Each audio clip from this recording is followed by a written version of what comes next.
Jésus-Christ, l'évangéliste, la grâce et la paix par Jésus de Nazareth, le ressuscité du troisième jour. Nous bénissons le Seigneur pour cette nouvelle audio. Que tout honneur et la gloire soient rendus à notre Maître au plus haut des cieux. Aujourd'hui, nous voulons parler de Jésus-Christ, l'évangéliste. Ce qui est intéressant dans cette série d'enseignements, c'est que ceux qui ont reçu des appels de la part du Seigneur vont pouvoir,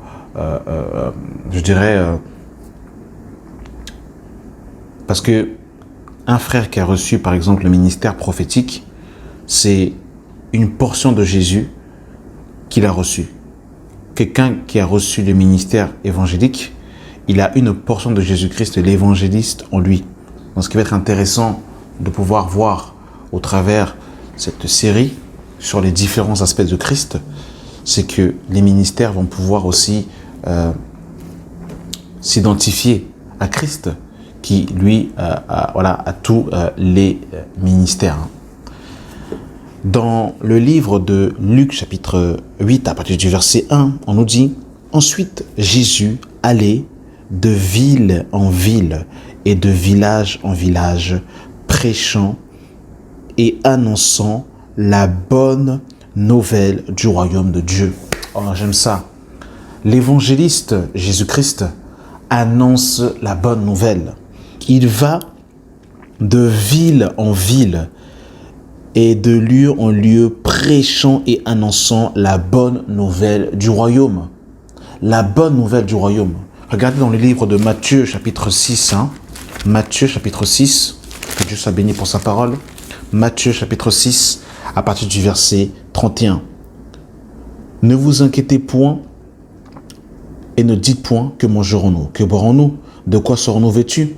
Toutes ces choses, ce sont les païens qui les recherchent. Votre Père Céleste, c'est de quoi vous avez besoin. Recherchez premièrement le royaume et la justice de Dieu, et toutes ces choses vous seront données par-dessus tout. Donc vous avez vu, en fait, on nous dit de rechercher premièrement, en fait, le royaume des cieux. Et ce qui est très intéressant, de quoi est-ce que Jésus va-t-il parler quand il va ressusciter et qu'il va rester sur la terre pendant 40 jours, parce que quand Jésus-Christ va ressusciter le troisième jour, il va ressusciter et il va rester sur la terre pendant 40 jours. Et regardez, c'est très intéressant. On va voir en fait de quoi est-ce que Jésus va parler. Acte 1 à partir du verset 1. Théophile, j'ai parlé dans mon premier livre de tout ce que Jésus a commencé à faire et enseigner dès qu'il a commencé jusqu'au jour où il fut enlevé au ciel. Après avoir donné ses ordres par le Saint-Esprit aux apôtres, qu'il avait choisis. Après qu'il eut souffert, il leur apparut vivant et il leur donna plusieurs preuves, se montrant à eux pendant 40 jours. Écoutez, en parlant des choses qui concernaient le royaume de Dieu. Oh, j'aime ça. Oh là là. Quand Jésus-Christ va ressusciter, mes amis, il va prêcher le royaume des cieux pendant 40 jours. Et c'est ce que nous avons vu dans le livre de Luc, chapitre 8. Mes amis, Luc 8, à partir du verset 1. On nous dit, ensuite Jésus allait de ville en ville et de village en village, prêchant et annonçant la bonne nouvelle du royaume de Dieu. Quelle est la bonne nouvelle du royaume de Dieu? On le voit dans le livre de Luc 24. Regardez mes amis, Luc 24, à partir du verset 46. Et il leur dit, ainsi il est écrit, que le Christ souffrirait et qu'il ressusciterait des morts le troisième jour, et que la repentance et que le pardon des péchés seraient prêchés en son nom à toutes les nations, à commencer par Jérusalem. Voilà la bonne nouvelle, mes amis. La bonne nouvelle. Jésus-Christ, l'évangéliste, qui va de ville en ville et de village en village, qui annonce la bonne nouvelle du royaume. Quel est le message que Jésus-Christ a prêché quand il a commencé son ministère? Nous sommes dans le livre de Matthieu. Matthieu, chapitre 4, à partir du verset 17. Dès ce moment, Jésus commença à prêcher et à dire « Repentez-vous, car le royaume des cieux est proche. Repentez-vous, car le royaume des cieux est proche.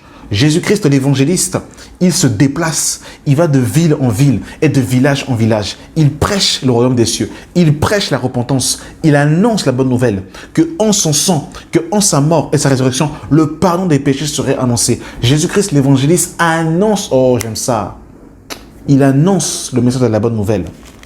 Il annonce le message de la bonne nouvelle. J'aime ça. J'aime le maître. J'aime Jésus de Nazareth. Matthieu chapitre 13, le verset 31. Il leur proposa une autre parabole et dit, le royaume des cieux est semblable à un grain de sénévé qu'un homme prit et sema dans son champ. C'est la plus petite de toutes les semences. Mais quand il a poussé, il est plus grand que les légumes et devient un arbre de sorte que tous les oiseaux du ciel vinrent habiter dans ses branches. Jésus-Christ qui annonce le royaume des cieux, qui donne des paraboles, qui nous parle du royaume des cieux. Matthieu chapitre 13, à partir du verset 44. Le royaume des cieux est encore semblable à un trésor caché dans un champ. L'homme qui l'a trouvé le cache et dans sa joie, il va vendre tout ce qu'il a et achète ce champ. Verset 45. Le royaume des cieux est encore semblable à un marchand qui cherche de belles perles. Il a trouvé une perle de grand prix et il est allé vendre tout ce qu'il avait et l'a acheté. Verset 47. Le royaume des cieux est encore semblable à un filet jeté dans la mer et ramassant des poissons de toute espèce. Quand il est rempli, les pêcheurs le tiennent et après s'être assis dans le rivage, ils mettent dans les vases ce qui est bon et ils jettent ce qui est mauvais. Il en sera de même à la fin du monde. Le royaume. Le Seigneur va donner beaucoup de paraboles qui concernent le royaume des cieux. Voilà Jésus-Christ l'évangéliste, l'évangile de la bonne nouvelle. Et Jésus-Christ l'évangéliste, mes amis, nous a rencontrés, nous qui étions sur le chemin qui mène à l'enfer. Il nous a annoncé la bonne nouvelle du royaume. Il nous a annoncé le véritable évangile. Il nous a annoncé la bonne nouvelle. Et cette bonne nouvelle, c'est que par lui, nous avons eu justement, en fait, le pardon de nos péchés, la rédemption. Oh Jésus de Nazareth, oh Jésus de Nazareth, qu'il est bon le Maître, qu'il est bon le Maître. Et il est venu nous présenter le véritable message. Ce message, lorsque nous avons entendu le message de la bonne nouvelle, nous avons abandonné notre vie passée. Nous avons abandonné, mes amis, notre vie de péché. Et nous nous sommes tournés vers lui. Nous nous sommes tournés vers le bon berger. Nous nous sommes tournés vers le Maître. Nous nous sommes tournés vers le Seigneur des Seigneurs et le Roi des Rois, afin que notre vie soit totalement changée, que notre vie soit totalement transformée. L'évangéliste par excellence. Le véritable Maître.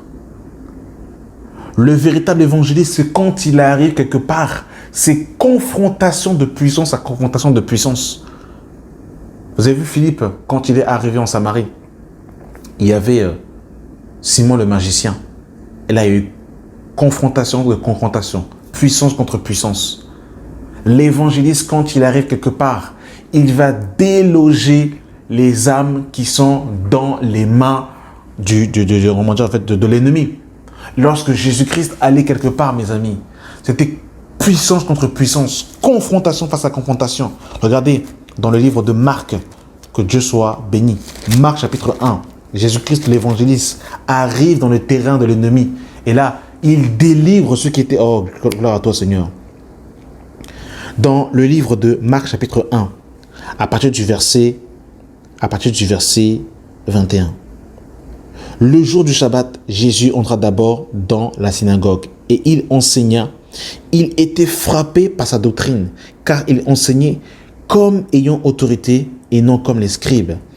Il se trouvait dans la synagogue un homme qui avait un esprit impur et il s'écria, « Qu'y a-t-il entre nous et toi, Jésus-Christ ? Es-tu venu pour nous perdre? Je sais qui tu es, le Saint de Dieu. » Jésus le menaça en disant, « Tais-toi et sors de cet homme. » Et l'esprit impur sortit de cet homme en l'agitant avec violence et en poussant de grands cris.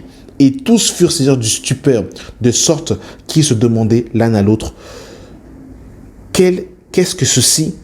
Une nouvelle doctrine. Il commande avec autorité et même aux esprits impurs, et ils lui obéissent. Jésus de Nazareth, l'évangéliste, qui va de ville en ville et de village en village. Vous avez vu le possédé qui avait 6000 démons. Quand Jésus arrive, le démon voit le Seigneur et les démons vont quitter le corps. Oui, l'évangéliste est accompagné aussi, du manteau de la confrontation. Parce que là, en fait, c'est quand on est évangéliste et qu'on va en fait de lieu en lieu, il faut te mandater, il faut le manteau. Et là, on voit que Jésus, l'évangéliste, quand il arrive quelque part, il renverse la puissance des ténèbres. Gloire à toi, Seigneur Jésus-Christ. Gloire à toi. Merci, Seigneur. Merci. Que ton nom soit glorifié, soit béni. Amen.